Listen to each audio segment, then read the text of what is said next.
last time we were standing here, I was getting ready to give an address to the United States Congress, and I knew then that the Prime Minister and the people he represents were going to be great friends of the United States in our mutual struggle against terrorism, and he has certainly proven that over the last weeks. We've got no better friend in the world than Great Britain. I've got no better person I'd like to talk to about our mutual concerns than Tony Blair. He brings a lot of wisdom and judgment as we fight evil. He also is, like me, determined. Nothing will deter us in this all-important goal. We both recognize that we wage a fight to save civilization, and that we must prevail. And I must prevail, will prevail. We've had a great discussion about progress in Afghanistan. I fully believe we're making great progress. I've told the American people many times, and I've told the press corps many times, that this is a struggle that's going to take a while. That it's not one of these Kodak moments. There's no moment to this. This is a long struggle in a different kind of war. But we're patient, and our close friends are patient, which is bad news for the Taliban and the people they harbor. Secondly, we talked a lot about making sure that our great compassion for the innocents in Afghanistan is fulfilled. We must feed the people. And the Prime Minister has, every time I've talked to him, which is a lot, is constantly talking about how to make sure that we fulfill the mission, not only militarily, but fulfill the mission of helping people in need. And also we continue to discuss the vision of a post-Taliban Afghanistan, how we make sure that all parties involved in that part of the world have a stake in the future. He's got a clear vision. He's a strong friend, and I welcome him back to the White House. First of all, can I say how pleased I am to be back at the White House in the company of President Bush, and to have continued the discussions we've been having over these past weeks and continue them face to face. And can I thank him once again for his leadership and his strength at this time. And can I say to him on behalf of the people of my country, but I believe people right across the world, that the determination to see that justice is done is every bit as strong today as it was on September the 11th. The cause is just, the strategy is there, the determination is there, and there is a complete and total commitment to making sure that this is a battle in which we will prevail. And we will. I have no doubt about that at all. What we've discussed already, and we'll carry on discussing, is obviously the military strategy in Afghanistan. We have discussed the humanitarian issues to make sure that we're doing everything we possibly can to help the plight of people in Afghanistan, and we should never forget that some 4.5 million of them were refugees before the 11th of September. We've discussed also the reconstruction of Afghanistan, how we make sure that after the present Taliban regime, led by Mullah Omar, is out of the way, that we construct a broad-based regime that is representative of all the different groupings in Afghanistan and offers some hope of stability and prosperity for that part of the world. And we've obviously also discussed how important it is that at this moment in time we carry on building that strong coalition against international terrorism in all its forms. And I believe that that coalition, if anything, is even stronger today. Certainly from the discussions I had with European leaders just a few days ago, their commitment is real and their determination is also absolute to see this thing done. So can I once again thank President Bush very much for his kindness in welcoming me here. The Prime Minister has consented to take a couple of questions, as will I. We're going to enforce the one-question rule, however, Fournier, and that is you get to ask me or him a question. Well, looks like it. Are you going to go first, George, or what? Yeah. been 8 weeks since the September 11th attacks, and we don't know where Osama bin Laden is. It's been several weeks since the anthrax attacks, and we don't know who sent the letters. What do you say to Americans who might be frustrated and impatient despite your admonition about a total moment? Yes. I will say to them, we fight a new kind of war. Never would we dream that someone would use our own airplanes to attack us and or the mail to attack us. I will tell them that we've got a sound strategy in place that has got Osama bin Laden and the Al-Qaeda thugs on the run. And I will tell them that we will bring them to justice. I can't tell them exactly when, but I'll tell them that we will prevail. There's no question in my mind. We know he hides in caves, and we're shutting down caves. We know he moves around at night, and we're looking for him. We know that slowly but surely the Taliban is crumbling. Its defenses are crumbling. Its folks are defecting. We know that if you're on the front line and if you're a Taliban soldier, you're likely to get injured because we're relentless in our pursuit of the mission. In terms of the anthrax, we don't know who did it yet. We do know it's a terrorist. Anybody who would use the mail to try to kill an American is a terrorist. But we do know this, Ron, that we've responded rapidly, that our health officials are performing really fine work. And I truly believe, as I've said many times, I believe they have saved a lot of lives. We know how to treat anthrax. And we now know we need sanitation machines in our post offices, machines to sanitize the mail, and we're putting those in. We know that we're fighting evil. And the American people are patient. They've heard the call. And tomorrow night I'm going to put out an address that reminds the nation that we're truly a great nation, that we responded in ways that the enemy could never have imagined. And I'm so proud of the patience and steadfast nature of our people. Prime Minister. Do you want to say what on that? No, you can call on somebody. Yeah.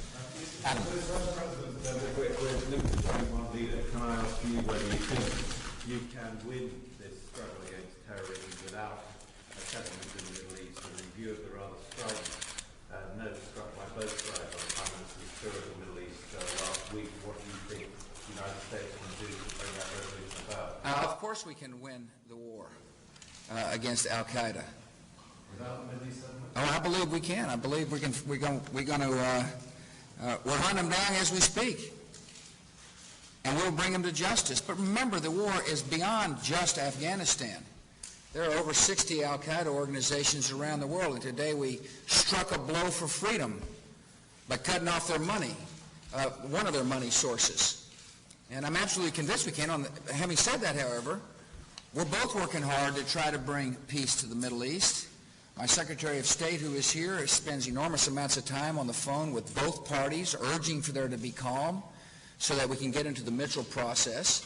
There is a process in place that will lead to peace called Mitchell. It's been embraced by all nations, or most of the nations of the world, and we're working hard to get us into the Mitchell process. But there's no doubt in my mind, we'll bring Al-Qaeda to justice, peace or no peace in the Middle East. Yeah, can I just say a word on that, Adam? I mean, there is no way whatever in which our action in Afghanistan is conditional on progress in the Middle East. And indeed, one of the things that bin Laden wants to do is to try and hijack the Palestinian cause for his own purposes. Now, we're taking the action in Afghanistan, and I believe, incidentally, people are patient about this. I think they understand this is not a conventional conflict. It's not fought in a conventional way. It takes a lot of strategy and planning and determination over a period of time to be successful. But be under no doubt at all, our objectives, which is to close down that terrorist network in Afghanistan, those objectives will be achieved. Now, even though it is not conditional in any sense, of course we want to see progress in the Middle East. That's why we're devoting enormous amounts of time to it. And I believe it is possible to see how we can make progress in the Middle East. And I described some of the ways that that could happen when I was in the Middle East last week. So be under no doubt either that irrespective of the action in Afghanistan, It is in everybody's interest that we make progress in the Middle East, and we will strain every sinew we possibly can to do so. Have you decided on a figure for how far you can cut the U.S. nuclear weapons stockpile? And do you agree with President Putin, who said that a common approach can be devised for interpreting the ABM treaty to allow for missile defense without abandoning the treaty? And if Mr. Blair could address the issue of what a failure to reach an arms agreement undermine the momentum of... So much for executive orders. That's an umbrella question. I think it's best that I share with Mr. Putin the acceptable level of offensive weapons with him before I do with you. And so I'm going to reserve. I'm not going to tell you until I tell him.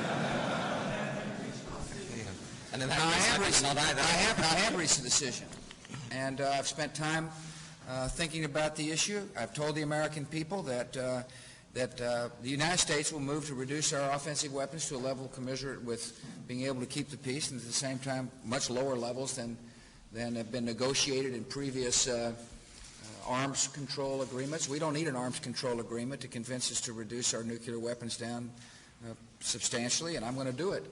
And I can't wait to share that information with the President. I will do so. Listen, the ABM treaty is outmoded and outdated, and we need to move beyond it.